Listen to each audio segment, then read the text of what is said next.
Students, जैसा कि आप लोग जानते हैं कि आज हम लोग किसी भी चैप्टर को डिस्कस नहीं करेंगे। आज हम लोग डिस्कस करेंगे स्ट्रेटजी, ठीक है, कि हमें 100% मार्क्स सारे सब्जेक्ट में कैसे लेके आने। ठीक है, सारे सब्जेक्ट में तो नहीं, लेकिन मैथ, साइंस और सोशल, ये तीन सब्जेक्ट ऐसे हैं जिसमें आपके 90 अबव तो खींच सकते हैं, लेकिन साइंस और उसमें मैथ्स में 100% आ सकते हैं, क्योंकि मेरे खुद के आए हुए हैं। ठीक है, तो इसलिए मैं आपको बता सकता हूँ कि कैसे आ सकते हैं। तो मैं अपना एक्सपीरियंस कुछ शेयर कर देता हूँ। तो एक्सपीरियंस कुछ ये है कि सबसे पहले अगर हम मैथ्स को देखें तो मैथ्स में आपको क्या करना है कि आपके पास आर डी शर्मा तो होगी, आर एस अग्रवाल होगी, आर डी शर्मा होगी। एनसीईआरटी नहीं करनी है, ठीक है, एनसीईआरटी बिल्कुल भी नहीं करनी है। ठीक है, रिफ्रेशमेंट के लिए वो एक तरीके से जैसे खाने का जायका थोड़ा सा खा लेते हैं ना, सौंफ वगैरह, वही है एनसीईआरटी। ठीक है, वो करना है। मेन आपकी आरडी और आर एस अग्रवाल है, और मैं तो आपको बताऊं आर एस अग्रवाल भी जो है वो उसमें भी बहुत मिसप्रिंट है, तो आर डी शर्मा को ही प्रेफर करिएगा।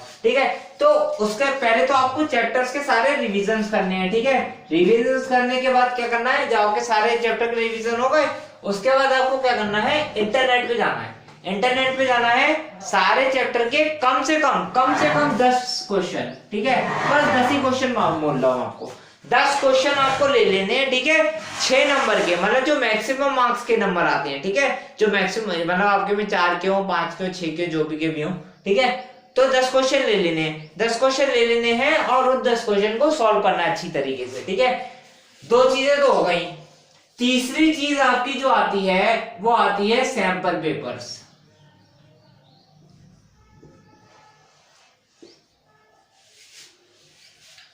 तीसरी चीज जो आती है वो आपकी सैंपल पेपर। सैंपल पेपर्स भी आपको कम से कम 15 सैंपल पेपर्स आपको करने ही करने हैं। ठीक है, तो मैथ्स में आपके सबसे पहले तो ये रिवीजन भी किससे आपको करना है, आर डी शर्मा से।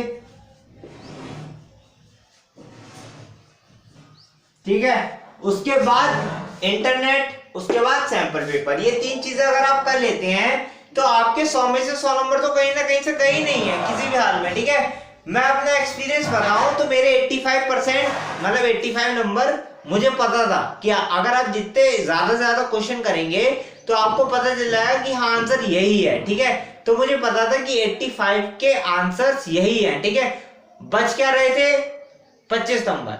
25 नंबर में अपना दिमाग चलाना था कि हाँ भाई ऐसे करने हैं, तो भगवान की दया से 100 में से 100 नंबर आ गए। ठीक है, साइंस में भी यही हुआ। ठीक, सारे डायग्राम बहुत अच्छी तरीके से बनाए, नीट एंड क्लीन, तो दोनों में आए नंबर। ठीक है, और अगर आपको दिक्कत हो रही है तो आप मेरा रोल नंबर ले लीजिएगा, मैं आपको कमेंट बॉक्स में बता दूंगा, चेक कर लीजिएगा। ठीक है, जाके तो ये हो गया आपका मैथ्स का। ठीक है, मैथ्स में चैप्टर्स करने हैं, इंटरनेट से करना है, और सैंपल पेपर जो है आपको 15 क्वेश्चन कम से कम सॉल्व करने हैं, तो आपका ये हो जाएगा। ठीक है, मैथ्स का। ठीक है, अब आ जाते हैं साइंस पे।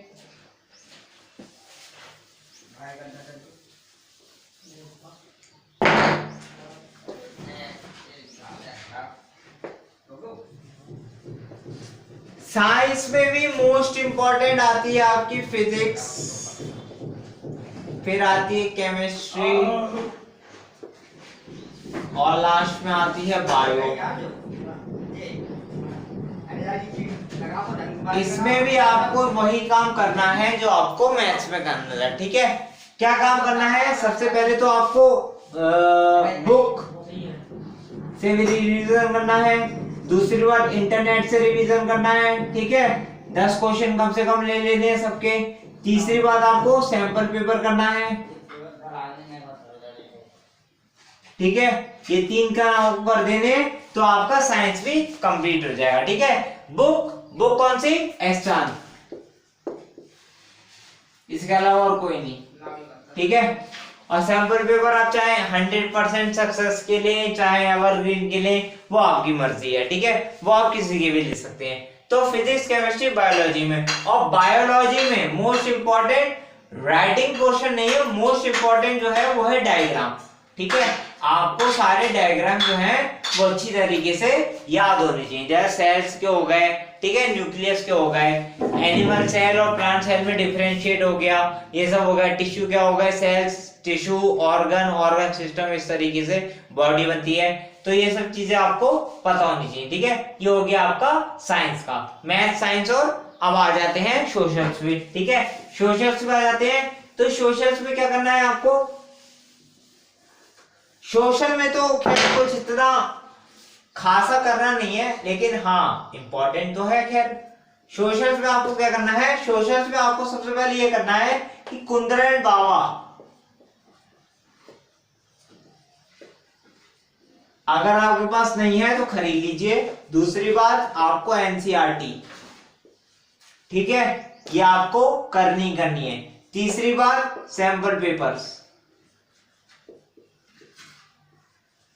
ये आपको करने कम से कम 15, ठीक है। और जितना लॉन्ग और जितना ब्रॉड और जितना टू द पॉइंट आंसर आप लिख लेते हैं सोशल्स में पॉइंट वाइज, तो आपको नंबर आसानी से मिल जाएंगे, ठीक है। मैथ, साइंस और सोशल्स का जो स्ट्रेटजी है वो यही है, ठीक है। वीडियो को पॉज बैक कर करके देख लीजिएगा, ये आपको समझ में आ जाएगा, ठीक है। अब मैं आपको ये बताता हूँ कि डेली रूटीन आपका क्या है। अब देखिए स्कूल तो आपको जाना नहीं होगा, ठीक है, और जा भी रहे तो स्कूल में जाइए, स्कूल जाने का कोई फायदा नहीं है। तो कम से कम देखिए आपके पास 24 घंटे हैं, सभी के पास होते हैं, ठीक है। 24 घंटे में अगर आप मान लीजिए 10 घंटे भी सो लेते हैं, ठीक है, 10 घंटे भी सो लेते हैं, तो आपके पास बचे 14 घंटे। 14 घंटे में अगर आप 4 घंटे भी खेलने कूदने खाने पीने में भी निकाल देते हैं, तो आपके पास बचे कितने, 10 घंटे, ठीक है। 10 घंटे में क्या, ये जो 10 घंटे हैं, इस 10 घंटे में आपकी पढ़ाई नहीं हो सकती, ठीक। तो 10 घंटे में पढ़ाई कैसे करनी है। 10 घंटे पढ़ाई ये नहीं कि बैठ गए और उठे ही नहीं 10 घंटे तक, ऐसा नहीं है। पहले आप 2 घंटे पढ़िए, ठीक है, फिर आप 1 घंटे पढ़िए, फिर थोड़ा सा ब्रेक लीजिए, म्यूजिक सुनिए, गाना सुनिए, कुछ भी सुनिए, फिर 2 घंटे पढ़िए, फिर 2 घंटे पढ़िए, फिर चाहे 1 घंटे पढ़िए, ऐसे कर करके 2 3 4 5 6 7 8 9 10, ठीक है। ऐसे करके आप 10 घंटे पढ़ लीजिए। अब या तो आप बैट्समैन बन जाइए, वो सॉरी डे में पढ़िए, ठीक है, या आप बैट्समैन बन जाइए नाइट में पढ़िए, जो भी आपकी इच्छा हो उस हिसाब से आप पढ़ सकते हैं, ठीक है। डे में पढ़िए या नाइट में पढ़िए। अब दूसरी बात ये आती है कि 24 घंटे हैं, 24 टॉपर के पास भी 24 घंटे होंगे, आपके पास भी 24 घंटे होंगे। अब ये देखना है कि टॉपर्स कैसे करने हैं। एक कहावत है ना कि you can't climb the ladder of success with hands in your pocket, मतलब जेब में हाथ डाल के आप सफलता की सीढ़ी कैसे चढ़ सकते हो, ठीक है। तो हाथ तो खोलना पड़ेगा ना, हाथ तो खोलना पड़ेगा। इसका मतलब ये है कि आपको मेहनत तो करनी पड़ेगी किसी भी हाल में, तो ये आपको मेहनत करनी ही करनी है, ठीक है। अब टाइम तो कम बचा है, तो आप ज्यादा से ज्यादा मेहनत करें तो बहुत अच्छी बात है, ठीक है। अब दूसरी बात ये आती है कि शेड्यूल हो गया, सब कुछ हो गया, आप सैंपल पेपर भी हो गए, ठीक है, और आपके 24 घंटे का मैंने आपको शेड्यूल, 10 घंटे तो आपको पढ़ना ही पढ़ना है, ठीक है। 10 घंटे किसी भी हाल में आपको पढ़ना ही पढ़ना है। अब आप क्या करिए, देखिए जैसे कि आपने चैप्टर उठाया, ठीक है, चैप्टर उठाया तो चैप्टर में क्या हुआ कि मान लीजिए कि कुछ क्वेश्चन ऐसे हैं जो आपको नहीं आ रहे हैं, ठीक है, नहीं आए किसी भी तरीके से, तो एक पेज लीजिए, ठीक है, एक पेज लीजिए, उसमें आप क्वेश्चन नंबर डालते जाइए, जैसे question 1, question 2, question 3, question 4, question 5, 6, 7, 8, जितने भी बनने हैं, ठीक है। और ये काम होगा रात को सोने से पहले, ठीक है। सुबह उठ के सबसे पहले आपको यही क्वेश्चन को रिवाइज करना है, ठीक है, यही क्वेश्चन को देखना है और इन्हीं क्वेश्चन को याद करना है, ठीक है। फिर रात में सोने से पहले इन क्वेश्चन को फिर से आपको लिख के देखना है कि कैसे ये क्वेश्चन हुए, ठीक है। तो ये क्वेश्चन भी कंप्लीट हो गए। इस तरीके से आपको सारे क्वेश्चन कंप्लीट हो जाएंगे, आपका पूरा सिलेबस कंप्लीट हो जाएगा, एक तरीके से कुछ ही नहीं रह जाएगा, ठीक है। बाकी अगर आपको कोई दिक्कत आती है तो आप मुझे बता सकते हैं, ठीक है, मतलब मैं अपना नंबर तो डाल ही देता हूँ, बता दूंगा मैं आपको। नोट्स वगैरह बने हुए हैं, अगर आपको नोट्स वगैरह चाहिए तो आप मुझे व्हाट्सएप कर सकते हैं कि सर नोट्स भेज दीजिए, फ्री ऑफ कॉस्ट है, ठीक है। नोट्स में आपको भेज दूंगा, आप चाहे उससे पढ़ लीजिए, चाहे आप अपनी जगह से पढ़ लीजिए, ठीक है। ये स्ट्रेटेजी है, इस तरीके से आपके 100% मार्क्स आ ही जाएंगे किसी भी हाल में, भगवान की जैसे, ठीक है। तो ये है आपकी स्ट्रेटेजी और आप आराम से पढ़िएगा, ठीक है। Till then take care, have a nice day, Bharat माता की जय।